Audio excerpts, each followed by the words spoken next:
Senhor, amém? Graças a Deus.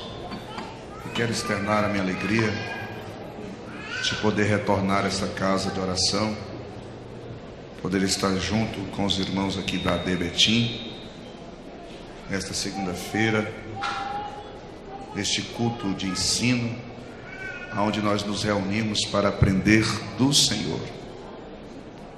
Eu quero louvar a Deus pela vida de cada um dos irmãos, e eu quero também externar a minha gratidão pela vida do pastor presidente, pastor Neemias, que Deus abençoe. Externar também assim cumprimento a todos os obreiros, todos os dirigentes, todos os irmãos que estão aqui, nosso amigo pastor divino, que Deus abençoe a vida de cada um.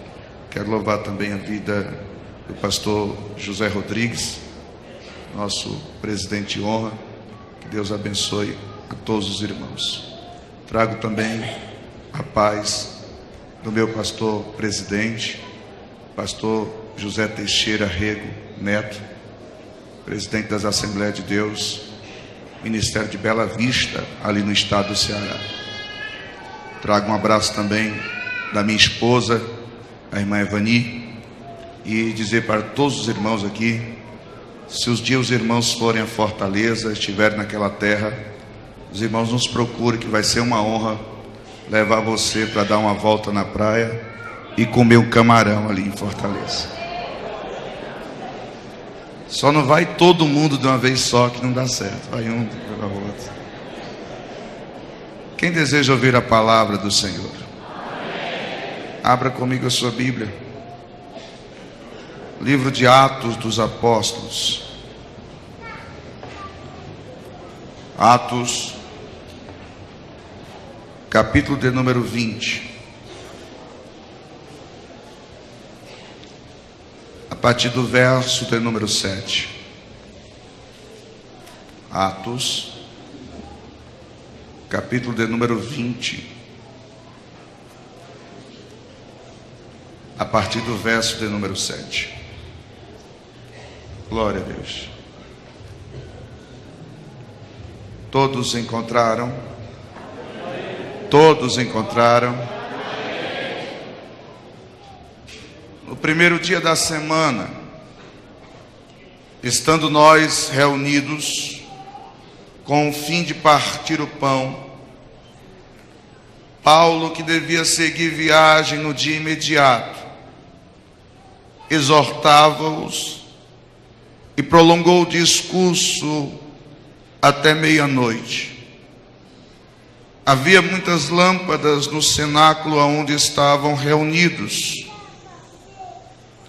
Um jovem chamado Eutico, que estava sentado numa janela, adormecendo profundamente durante o prolongado discurso de Paulo, vencido pelo sono, caiu do terceiro andar abaixo e foi levantado morto. Descendo, porém, Paulo inclinou-se sobre ele e, abraçando, disse: não vos perturbeis, que a vida está nele. Amém, queridos? Levante a mão direita aos céus, por favor. Mão direita levantada é sinal de vitória. Enquanto Moisés estava com as mãos levantadas, os amalequitas eram paralisados. E enquanto você está com as mãos levantadas aqui nesta noite, todos os inimigos do teu ministério, da tua família, das tuas finanças, da tua saúde, estão sendo paralisados nesta noite. Com as mãos levantadas, diga assim comigo: Senhor, fala comigo. Nesta noite, eu preciso ouvir a tua voz. Diga: Senhor, basta uma palavra vinda da tua parte, e a minha vida não será mais a mesma. Amém, Jesus. Pode vos assentar, irmãos. Mas não perca o clima dessa adoração que está aqui nesta noite. Olhe para mim, por favor. Nós acabamos de ler um texto que está inserido no livro de Atos.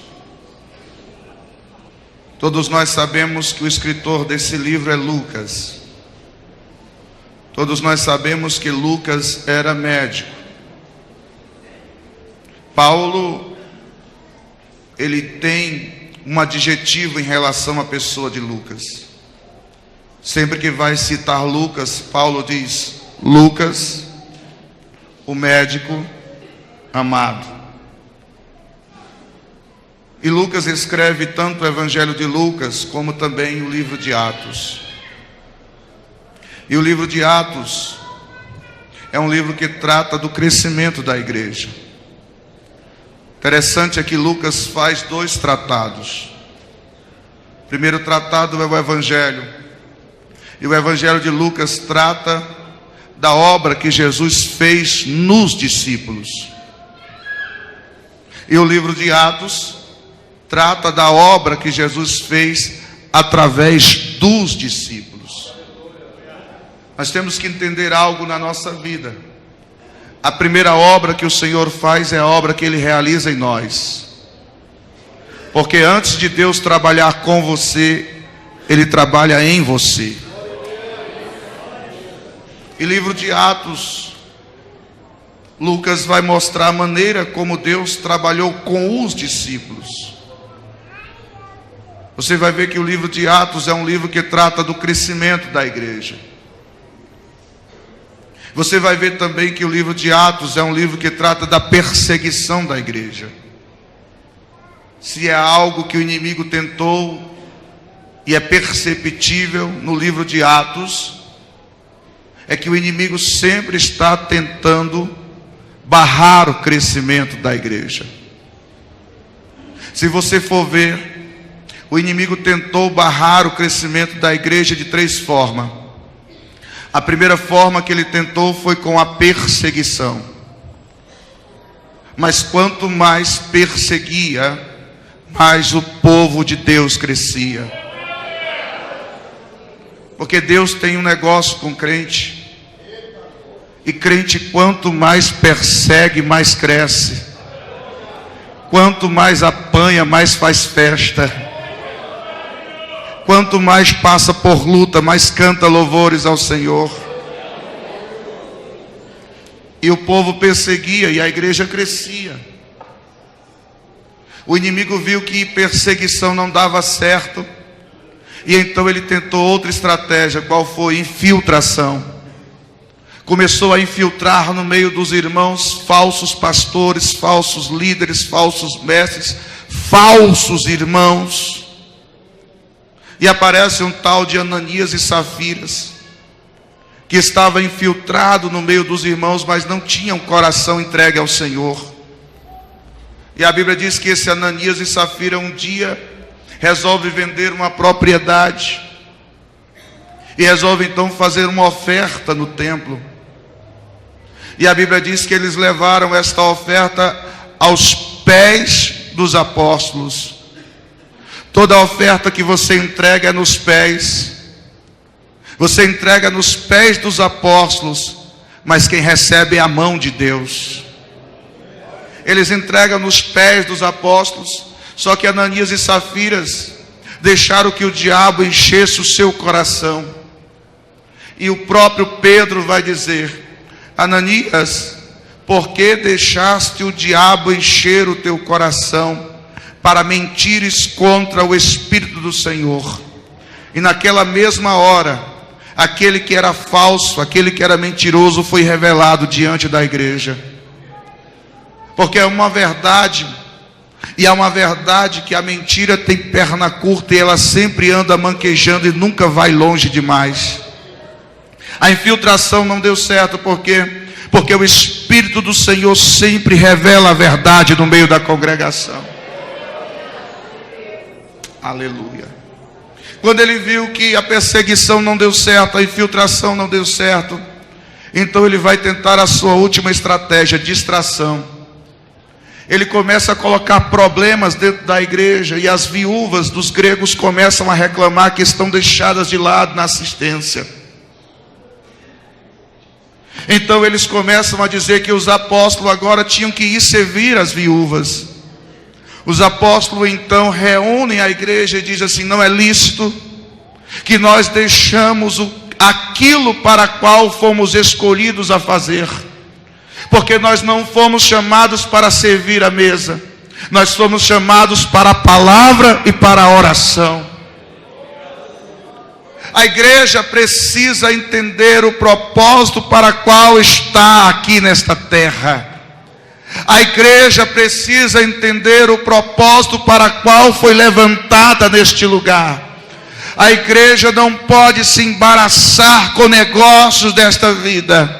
A igreja precisa compreender que ela está aqui por um propósito. Ela está aqui para pregar o evangelho. Ela está aqui para anunciar o senhorio de Cristo. Ela está aqui para anunciar que Jesus Cristo salva, que Jesus Cristo cura, que Jesus batiza com o Espírito Santo e vai voltar para buscar uma igreja cheia de poder.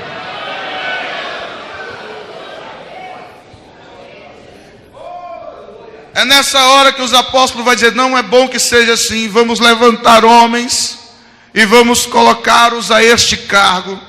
É aí que se levanta o diácono dentro da igreja. É aí que surge o diaconato.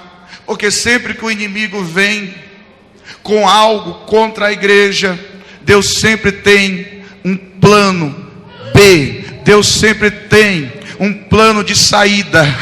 Deus sempre tem uma arma secreta escondida.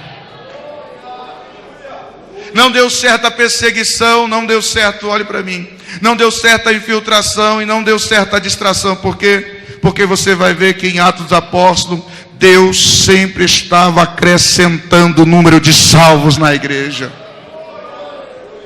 Nesse inteirinho há a conversão de Paulo. Paulo se converte e começa a pregar o evangelho por toda a Ásia.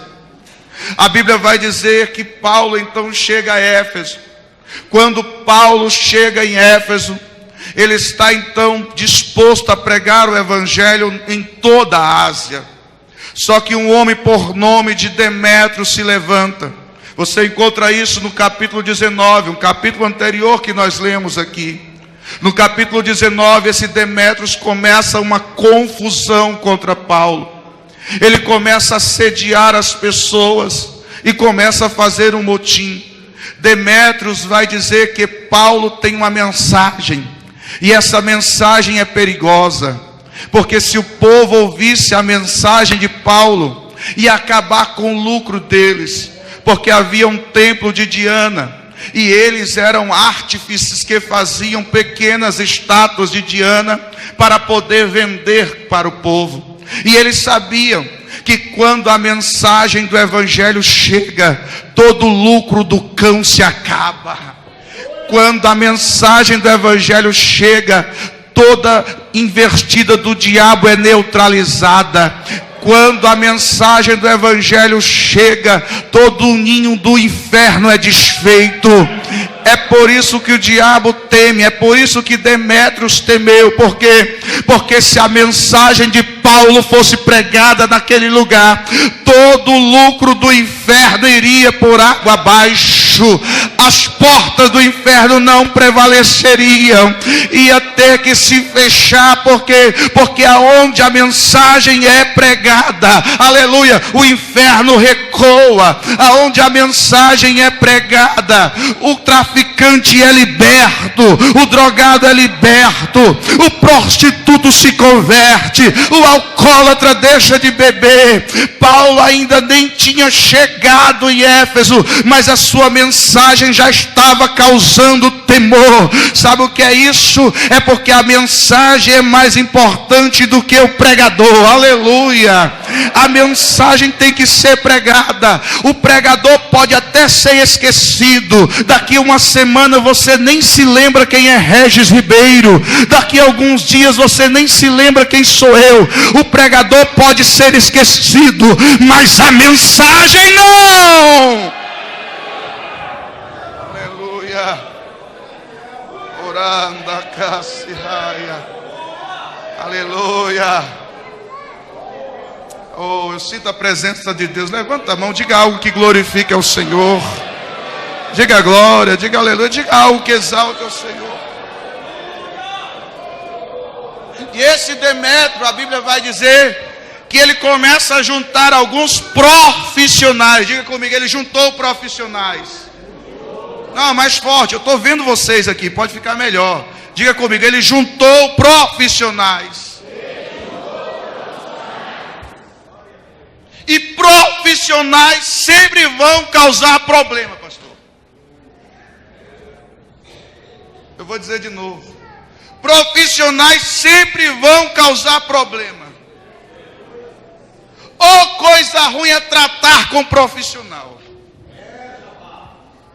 E ou coisa ruim é quando a gente vira profissional. A gente pastoreia por profissão. A gente prega por profissão. A gente canta por profissão. A gente vira crente por profissão. A gente vira profissional.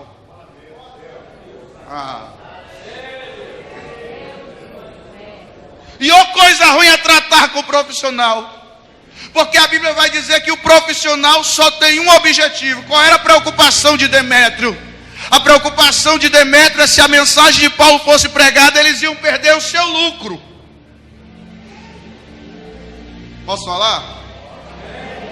Profissional só se preocupa com lucro. Preocupação é o que ele vai ganhar. É o que é que ele vai ter. A preocupação é só com o lucro dele. O profissional só se preocupa com o lucro. Agora, quem é servo não. Quem tem chamado é diferente. Quem tem chamado ou ganhando ou não ganhando, ele está lá servindo. Quem tem chamado sendo reconhecido ou não sendo reconhecido, ele está lá servindo. Oh, aleluia. Eu acredito que nesta noite nós viemos a este culto não para tratar com profissionais de igreja. Eu acredito que nós viemos a este culto para tratar com servos chamados pelo Senhor para fazer uma grande obra. Aleluia. São pessoas que muitas das vezes não recebem nenhuma oportunidade na igreja, mas está lá servindo. São pessoas que o seu nome não sai em cartaz, nem em outdoor, mas está lá servindo. São pessoas que servem a Deus por aquilo que Deus é, não por aquilo que Deus pode dar. Profissional, ele só serve se ele ganhar alguma coisa, se ele tiver recompensa. Não, chamado ele não é assim. Ele pode até não receber nada, mas ele vem para o culto desse com o coração cheio de Deus, com o espírito cheio de adoração. Se você é um profissional de culto, fica calado. Mas se você é um chamado por Deus, levanta a mão para adorar Ele nesse lugar. Aramácia.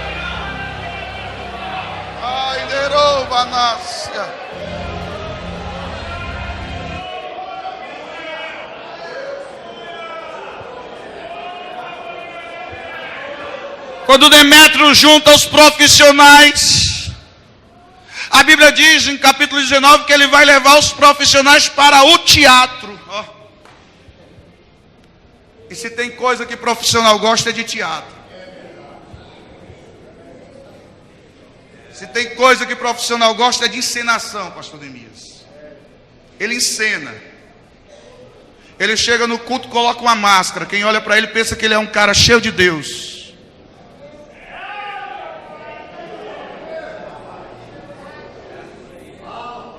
Deus está falando, irmão. Deus está falando.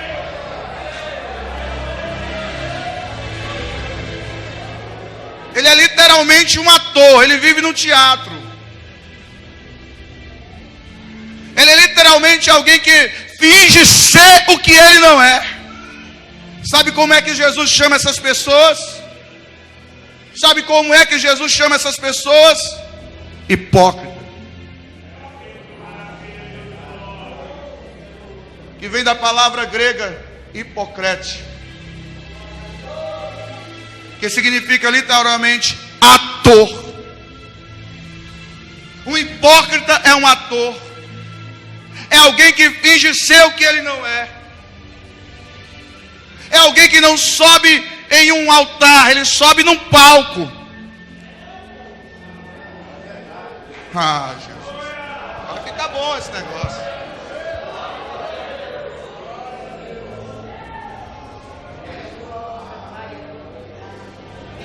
Os atores antigos gregos usavam uma máscara. E essas máscaras eram feitas de cera. Daí vem a nossa palavra sincero, que vem do latim sincera, que quer dizer sem máscara. Alguém que mostra ser quem ele é. Alguém que não tem duas caras. Alguém que é crente dentro da igreja, mas é crente também lá na rua dele. Alguém que é pastor aqui, mas também é pastor para a família dele.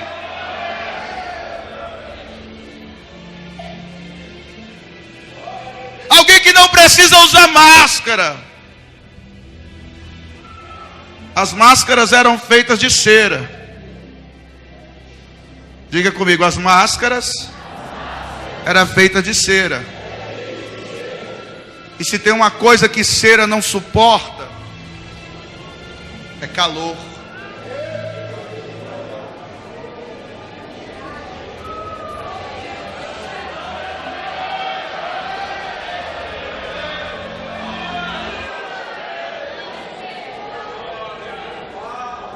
Se tem uma coisa que máscara não suporta, é fogo.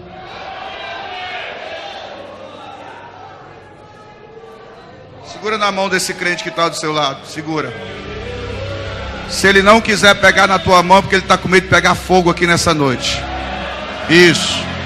Só em pegar na tua mão ele vai sentir algo diferente aqui nesse culto. Isso. Aperta a mão dele até dizer, ai meu Deus, porque glória a Deus ele não deu aqui ainda, isso. Olha para ele, olha para ele e diga assim, meu irmão, diga, profissional, gosta de teatro e usa máscara. Mas diga assim, mais máscara não suporta fogo. E diga, e nesse culto, hoje à noite, aqui tem fogo. Aleluia. Olha lá. Atrás tem, aqui no meio, vai. O preto também pega fogo, irmão.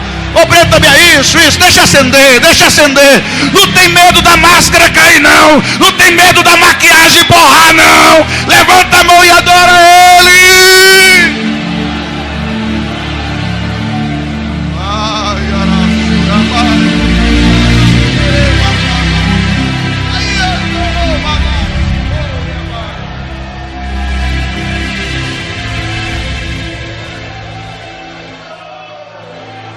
Ele leva os profissionais para o teatro.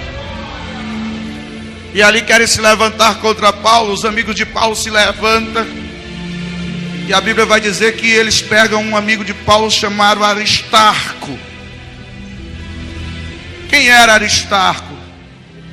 Lá em Colossenses Paulo vai falar sobre Aristarco. E Timóteo ele fala também. E uma das características de Aristarco, que era um dos cooperadores de Paulo, ele vai dizer, Aristarco, meu companheiro nas prisões. E oh, coisa boa, irmão. É quando você tem um companheiro que não é só companheiro de festa. Quando você tem um companheiro que não é só companheiro dos dias bons. Quando você tem um companheiro que está contigo quando o barco também não vai bem, está afundando, ele está do teu lado. Ó, como a gente precisa de companheiros como Aristarco nos dias de hoje. Quando os profissionais começam a se levantar, começam a querer perseguir, começam a caluniar, o Aristarco vem, coloca a mão no teu ombro e diz: pode contar comigo, pastor, que eu estou do teu lado. Oh, aleluia, pastores, Deus vai começar a colocar Aristarcos na história de vocês. Deus vai começar a colocar companheiros do teu lado nos dias de luta. Alguém vai chegar para você e vai dizer: eu estou orando pelo Senhor, pastor. Eu estou do lado do Senhor, pastor. Pode contar comigo. O que der para o Senhor também vai dar para mim.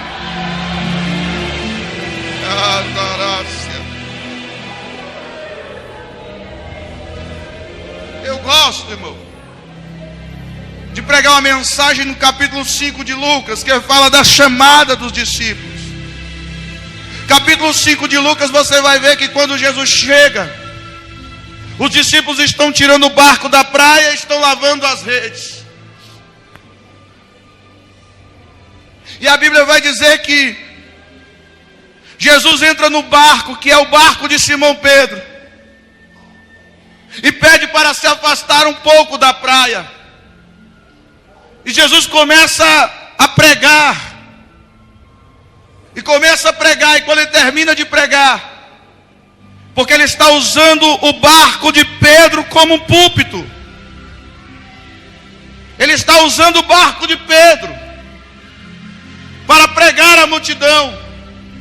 E quando ele termina de usar o barco de Pedro, escuta isso para dar glória a Deus. Se você não der glória a Deus, é porque você está ruim de glória aqui essa noite. Quando ele termina de usar o barco de Pedro, ele disse: Pedro, agora vamos por mar pescar. Agora vamos pegar peixe. Por quê? Porque eu usei o teu barco e agora eu vou dar o pagamento do que eu usei. Porque Jesus não deve nada para ninguém. E ele vai levar lá. Agora diz: Pedro, vamos para o mar profundo e vamos pescar. E ele vai lá e joga as redes. Você conhece a história? E a Bíblia diz que quando eles jogam a rede, eles puxam uma grande quantidade de peixe. Diga: grande quantidade de peixe. E algo começa a acontecer. A Bíblia diz que as redes começam a se rasgar.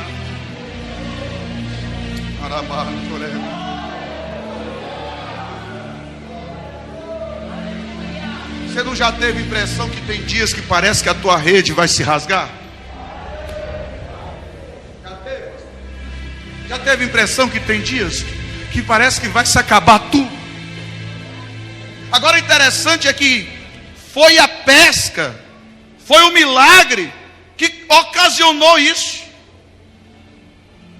Foi a palavra de Jesus, foi a pesca do peixe que veio ocasionar o rasgo das redes. Por quê? Por que Jesus permite isso? Para mostrar para mim e para você que a nossa rede não é tão forte como a gente pensa. Estava se rasgando, ó. Aí a Bíblia vai dizer que Pedro e os outros fizeram sinais. Fizeram o quê? Para os companheiros, para poder vir ajudá-los. Companheiro que é companheiro sempre vai compreender os teus sinais. Ele vai olhar para você e vai dizer: está acontecendo alguma coisa contigo. O que é que você tem, meu amigo? Companheiro que é companheiro vai conhecer os sinais. Estou te achando diferente.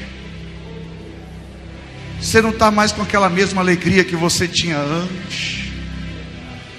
Cadê aquelas línguas estranhas que eu ouvia você falar constantemente na igreja? Cadê aquela palavra de fervor que você sempre tinha nos lábios? Companheiro que é companheiro vai saber identificar os sinais em você. Agora, companheiro que é companheiro não vai deixar a tua rede se rasgar. Ele fez sinais para o companheiro e os companheiros vieram para ajudá-lo. Aleluia. Oh, aleluia. Um companheiro que é companheiro nunca vai deixar a tua rede se rasgar. quando você fizer sinal, Ele vai vir do teu auxílio, vai colocar a mão sobre o teu ombro e vai começar a orar pela tua vida. Oh, coisa boa é quando a gente tem um companheiro que a gente faz um sinal e ele vem nos ajudar. Aleluia. Levante a mão para cima se você crê. Coloque essa mão no ombro desse irmão que está do seu lado. Isso. Diga para ele nessa noite, desta forma assim: eu sou o companheiro que Deus colocou do teu lado. Diga para ele: se depender de mim, a tua rede não vai se rasgar. Se depender de mim, o teu casamento não vai acabar. Se depender de mim, o teu ministério vai continuar para frente. Se depender de mim, você não vai parar.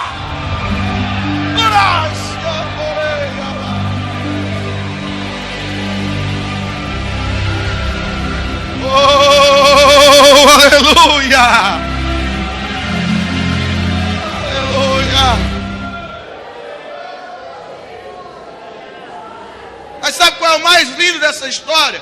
É que a Bíblia diz que os companheiros foram ajudar. E os dois, os dois saíram cheios.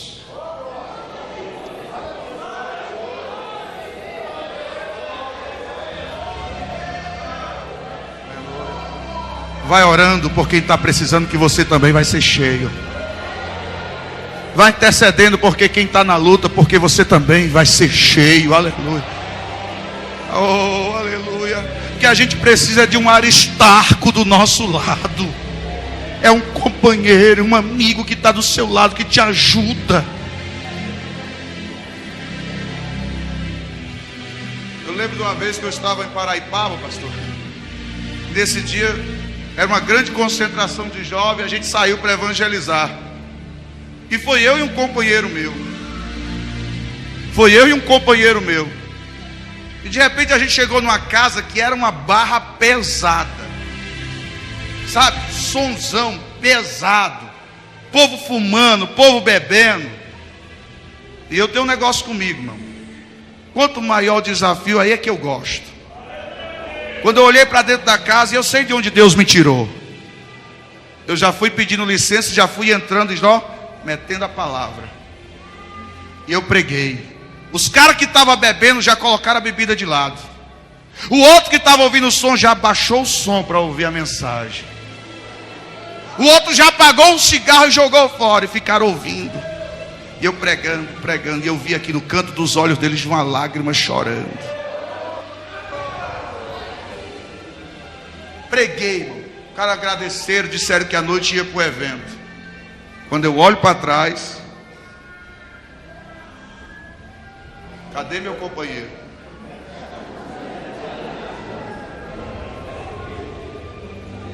Quando eu olho para trás, saí na porta, olhei para fora, o homem já estava lá na outra esquina.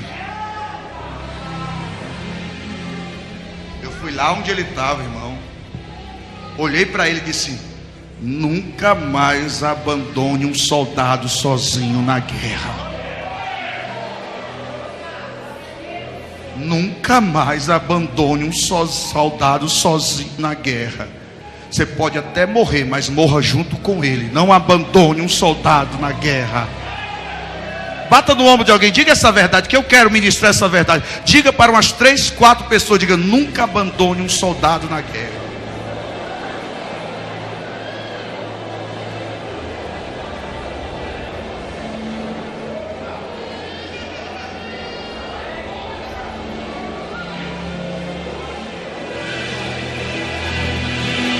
Aristarco ficou do lado de Paulo.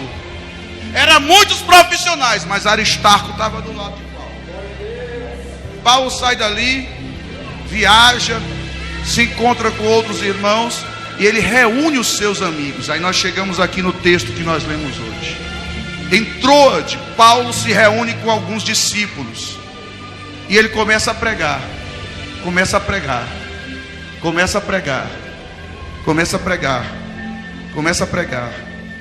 começa a pregar e ele vai pregar até quase meia-noite.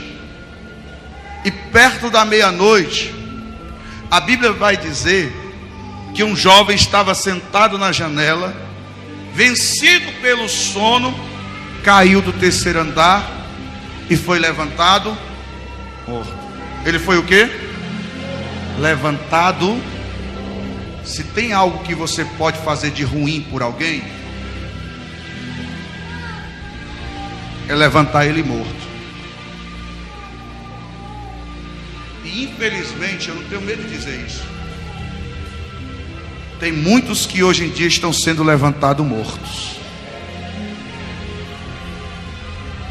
E levantar morto vai causar mais problema do que você pensa. Porque você levanta o camarada hoje como obreiro na igreja, levantado morto, amanhã ele causa uma divisão na igreja.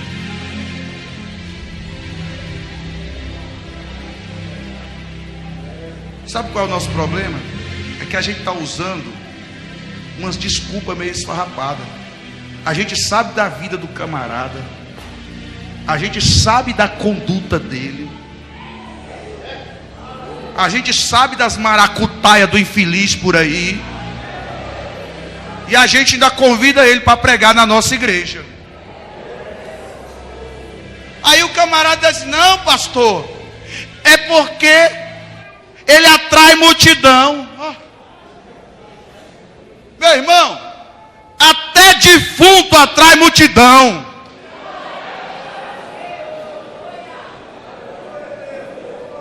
Eu vou dizer de novo: não deixa se encantar com multidão não, porque até defunto atrai multidão. Se você for ver da viúva de Naim, vinha carregando um defunto e o defunto estava atraindo uma multidão. Não se deixa encantar por multidão não. Queira saber se o camarada tem vida com Deus primeiro. Alá, xeramanda.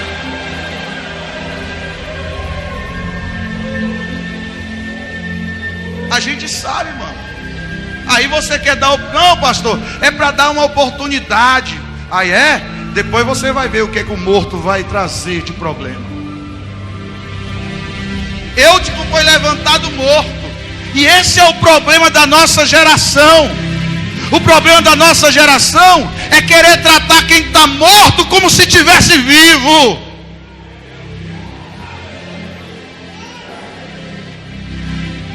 Diz alguma coisa, irmão. Ai, oi.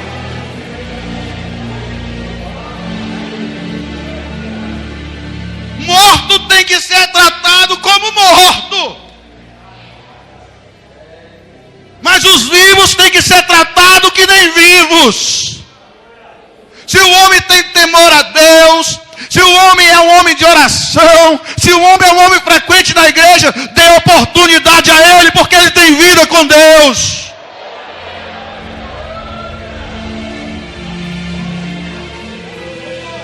Aleluia.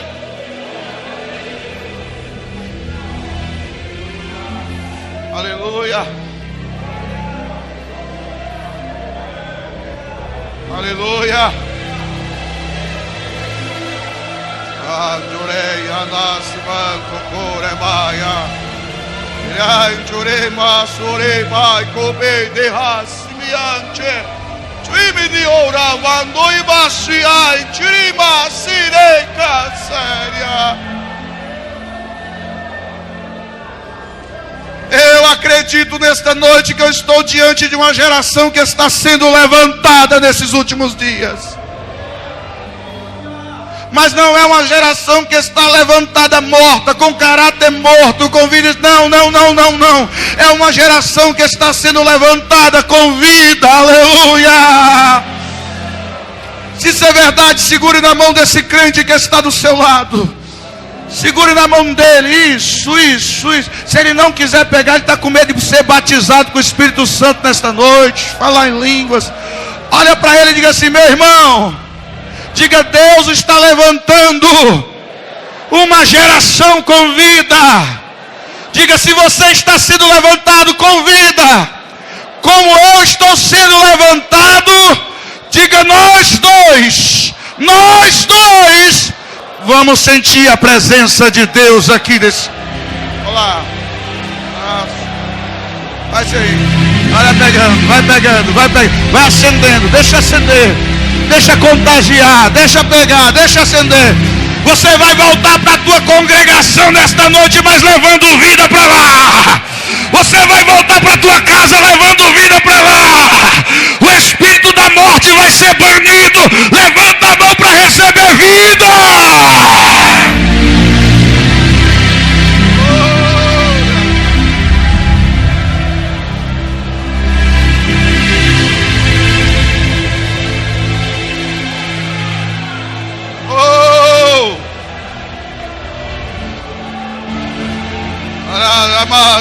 Recebe mais, recebe mais, recebe mais, recebe mais, recebe mais. Seja cheio, seja cheia, seja renovada, seja batizada com o Espírito Santo. Recebe poder, recebe autoridade.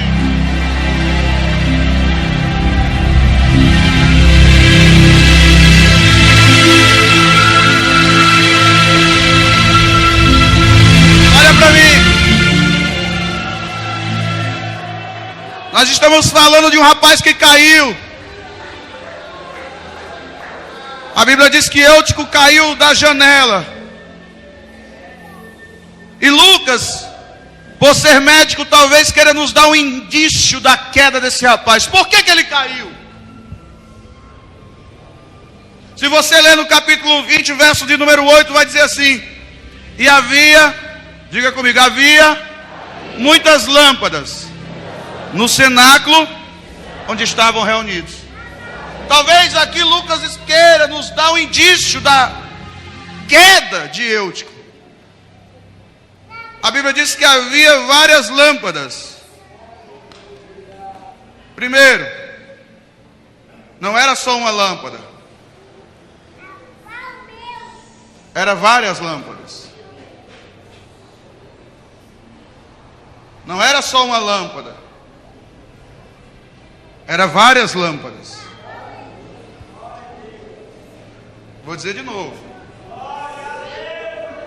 Não era uma lâmpada que brilhava só.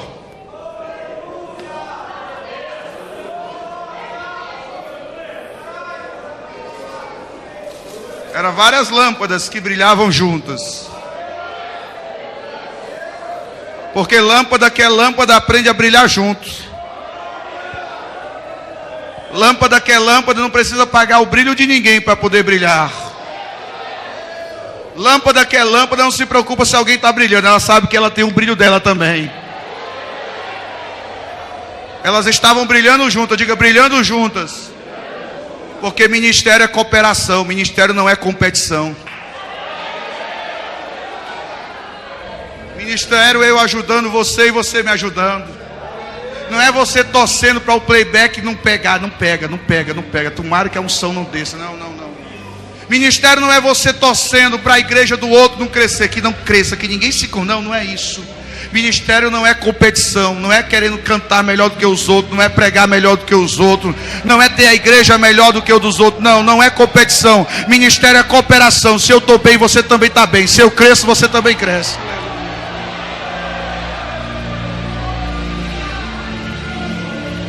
Quando a gente não colocar na mente que a gente não está trabalhando para o nosso ministério, e quando a gente não colocar na mente que a gente não está trabalhando para o nosso eu, e quando a gente não colocar na mente que a gente está trabalhando para o reino de Deus, a gente vai continuar competindo entre os outros. Mas quando a gente entender que a gente está trabalhando para o reino, a gente vai começar a cooperar um com os outros. Deus está falando aqui. Deus está falando aqui. Infelizmente a gente aprendeu errado, irmão. A gente aprendeu, viu, pastor Davi? Que a autoridade... O senhor pode me dar licença de eu usar o senhor um pouquinho? Segura aqui. A gente aprendeu que a autoridade se usa aqui.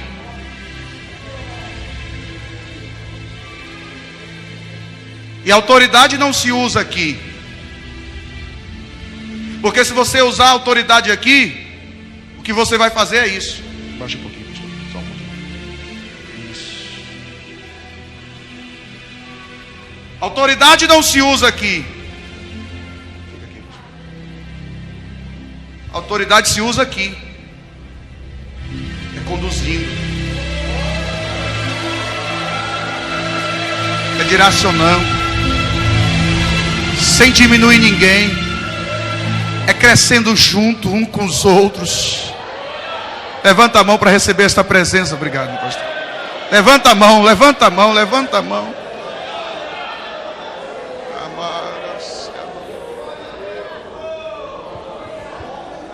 Por isso que a gente está brilhando junto aqui essa noite. Havia muitas luzes, olha para mim. E essas luzes que a Bíblia diz, não é essas luzes que a gente vê nos dias de hoje. Não eram lâmpadas de energia. Eram lâmpadas que funcionavam à base de azeite. Eram lâmpadas, e havia muitas lâmpadas, diga muitas lâmpadas. E essas lâmpadas, elas causavam uma fumaça. Elas exalavam uma fumaça devido à queima do azeite. Aí é por isso que você vai ver que Lucas vai dizer que havia janelas naquele local. Porque as janelas ficavam fechadas no inverno, mas ficavam abertas no verão. E para que as janelas ficavam abertas? Para poder o vento entrar. As janelas ficavam abertas para o vento entrar. Por quê? Porque se o vento não entrasse, a fumaça não saía. O vento precisa entrar para poder a fumaça sair.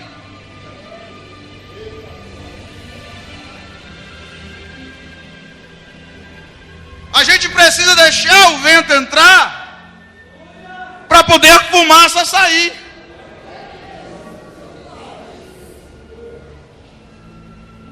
Sabe por que nós estamos vendo muitos escândalos nos dias de hoje? É porque tem pouco vento entrando e muita fumaça dentro. Enquanto o vento do Espírito não entrar, a fumaça do pecado não pode sair.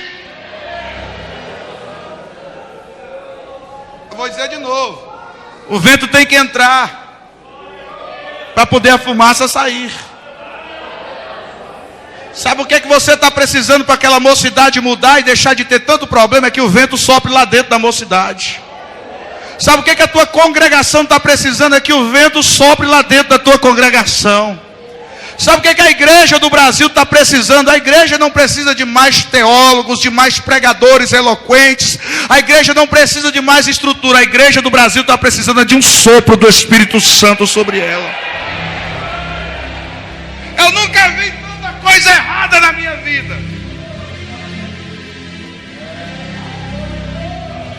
Eu nunca vi tanto escândalo na minha vida.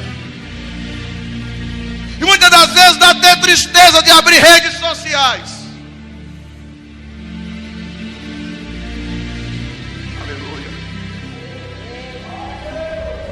É fumaça, é fumaça, é fumaça, é fumaça, é fumaça. Arandocomanas.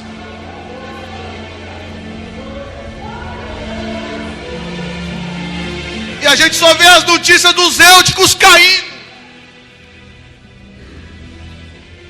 A gente só vê a notícia dos eúticos tombando. Por quê? Porque ninguém aguenta fumaça há muito tempo.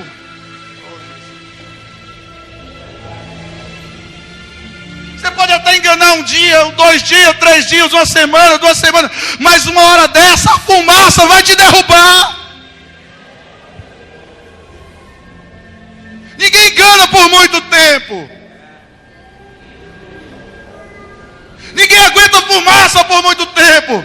O melhor que a gente tem a fazer é abrir as janelas da nossa casa espiritual e dizer: sopra vento, sopra vento, sopra vento.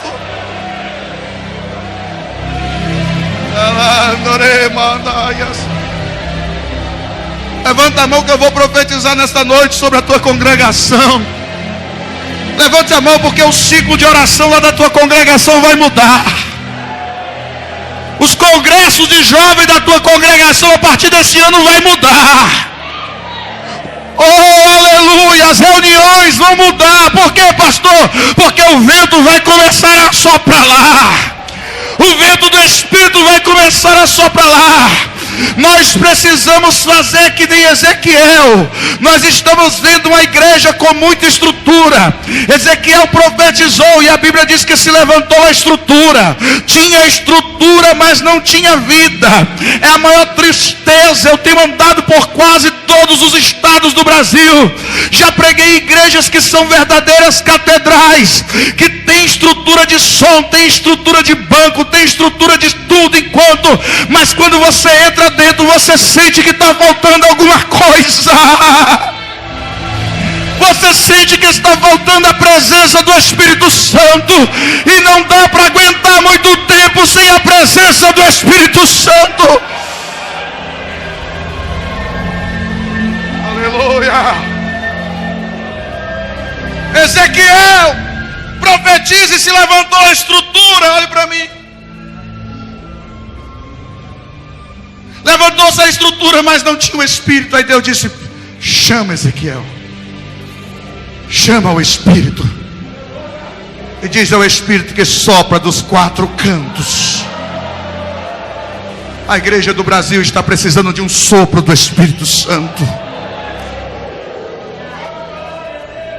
Esses dias eu me lembrei do meu tempo de criança. Esses dias agora as crianças estão tudo brincando. Como é que você chama aqui em Minas? Papagaio? Pipa. Lá a gente chama de pipa, de raia. E a gente vê, quem já brincou de pipa, de raia aqui? Você também, mano? Amém, é bom.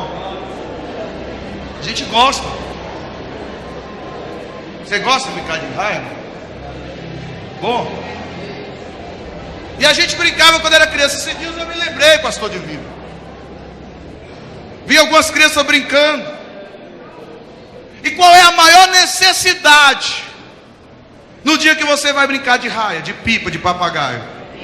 É o quê? Adianta ter raia, ter pipa se não tiver vento? Adianta ter linha? Adianta ter uma rabiola grande se não tem vento? Sem vento não tem alegria.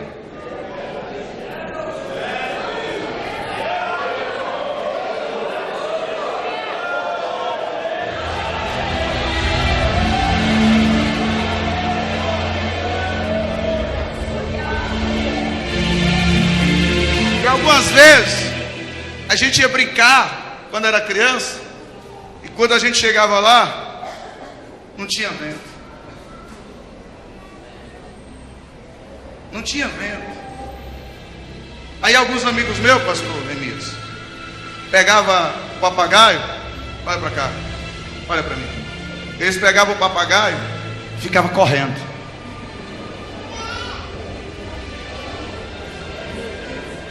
E eles corriam. Só que o papagaio até subia um pouquinho, mas depois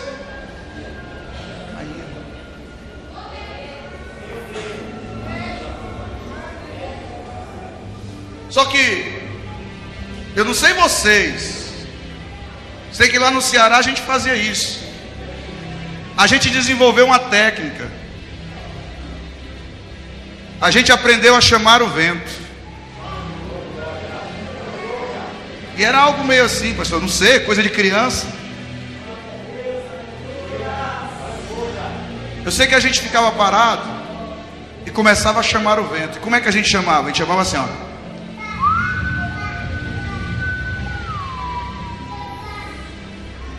A gente começava a assoviar.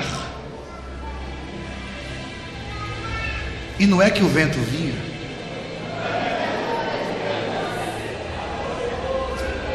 Eu sei que tem alguns incrédulos aí que não estão acreditando, mas eu estou falando, velho. Estou diante do altar de Deus. A gente chamava e o vento vinha. Posso aplicar para nós? Sabe qual é o nosso problema hoje? Que a gente está querendo correr. A gente está querendo fabricar vento. A gente quer fabricar os efeitos do vento. Por isso que muitas das vezes a igreja cresce, na mesma proporção que cresce, esvazia. É por isso que você ganha 100 almas durante o ano, quando chega no outro ano não tem 2 firmes. Porque você está querendo produzir o vento. Você está querendo correr na sua própria força, na sua própria capacidade, na sua própria eloquência, na sua própria sabedoria. Está na hora de você parar de correr nas tuas forças e começar a pedir o vento para soprar sobre nós. Quem deseja que o vento sopre? Quem deseja que o vento sopre? Levanta a mão, levanta a mão, levanta a mão, levanta a mão. Levanta a mão e adore, adore, porque o vento vai começar a soprar lá dentro da tua casa. Vai começar a soprar sobre a tua vida aqui nesta noite. Você não vai sair daqui da mesma forma que você chegou. Hoje nós estamos abrindo a janela da nossa vida para deixar o vento soprar.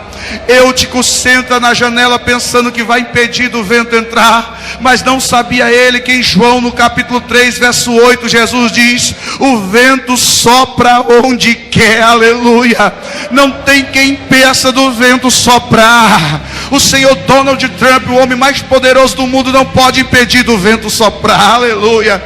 O presidente do Brasil não pode impedir do vento soprar, oh glória a Deus. A ministra do STJ, dona Carmen Lúcia, não pode impedir do vento soprar. O prefeito da cidade de Betim não pode impedir do vento soprar, porque se ele quiser soprar aqui sobre nós nessa noite, ele sopra onde ele quer, aleluia. Levanta a mão, porque eu creio que ele vai soprar. Levanta a mão, levanta a mão. Oh glória a Deus. Te prepara, obreiro, para um grande sopro de Deus no teu ministério. Te prepara, crente, para um grande sopro de Deus na tua vida. Se você crê nisso, eu convido você a dar um pulo dessa cadeira, ficar de pé comigo adorando a Deus nesse lugar.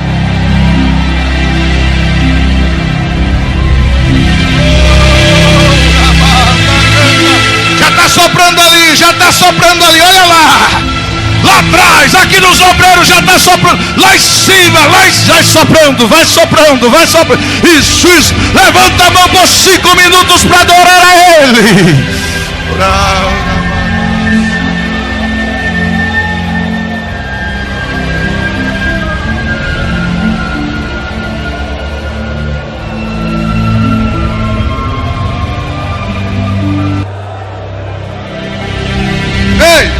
Já estou encerrando, meu pastor. A Bíblia diz que Eutico caiu. Diga comigo, Eutico caiu. Só que o problema de Eutico, o maior problema de Eutico, não foi ter caído. O maior problema de Eutico não foi ter sentado na janela. O maior problema de Eutico não foi ter dormido. O maior problema de Eutico não foi ter caído. O maior problema de Eutico foi ter caído para o lado errado. Entendeu não? Entendeu não? Se ele tivesse caído para dentro, no máximo ele tinha se arranhado, se assustado. Se ele tivesse caído para dentro, ele tinha ficado vivo. Mas como ele caiu para o lado errado, caiu para fora, o erro de Eutico foi ter caído para o lado errado. Escuta aqui, se for para cair, cai para o lado certo. Diz para o obreiro que está do teu lado: obreiro, se for para cair, cai para o lado certo. Diz para o irmão que está do seu lado: se for para cair, cai para o lado certo. Não cai para fora não, cai para dentro. Não cai para fora não, cai para dentro. Não cai para fora não, cai para dentro. Pastor, eu estou passando por uma luta, então cai para dentro. Pastor, eu cheguei aqui fraco, então cai para dentro. Pastor, eu estou vivendo uma crise, então cai para dentro. Nesta noite nós não viemos aqui para cair para fora, nós viemos aqui para cair para dentro, aleluia. Quem vai cair para dentro junto com o pastor, levanta a mão para adorar. Urabandarácia. Isso, eu queria que você colocasse a mão sobre o irmão que está do seu lado. Coloque a mão sobre o irmão que está do seu lado e por 5 minutos você começasse a orar por ele, por 5 minutos você começasse a interceder pela vida dele. Diga para ele nessa noite: nós vamos cair para dentro, nós vamos, isso, vai orando, ora mais um pouco, abre a tua boca, porque enquanto você está orando aqui, Deus está visitando a tua casa. Enquanto você está orando aqui, Deus está visitando teus filhos. Abre a tua boca e vai orando, ora mais, isso. Deus mudou a sorte de Jó enquanto ele orava pelos seus amigos. Às vezes a gente só precisa de alguém que ore junto com a gente, alguém que coloque a mão no ombro e diz: vai dar tudo certo. Isso, vai, deixa Deus te usar.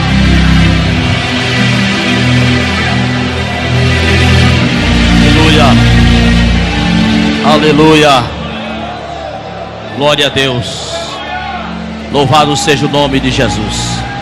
Podem sentar, meus irmãos, vamos encerrar agora.